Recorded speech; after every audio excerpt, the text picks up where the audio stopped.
அப்படியே எடுத்துக்கிட்டே இரு. கரெக்டாக நாங்கள் தெரிறமான்னு விட்டு பாரு. வணக்கம் நண்பர்களே. கொஞ்சம் இங்கிட்டு தள்ளி உட்காருங்க. அதாவது நீ வெயிலுக்கு தண்ணி ஓவராக தவிங்க, அதனால் வரும்போது தர்பூசணி வாங்கிட்டு வந்துட்டான். பசியும் அரிக்கிறோம்.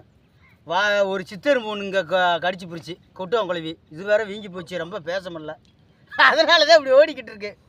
ஏன்னா மீன் பிடிக்க வந்த மாதிரி ஃபஸ்ட்டு நம்மளுக்கு தண்ணி வேணும், அதுக்கான உணவு வேணும். பொழுது போகிறதுக்காக வரலாம், ஆனால் அதுக்காக பட்டினியாக கிடந்து பொழுது போகிற மாதிரி அது நம்ம தலைவலியை உண்டாக்கிறோம். அதனால தான் இப்போ இந்த தர்பூசணி வாங்கி வந்து அறுத்துக்கிட்டு இருக்கோம்.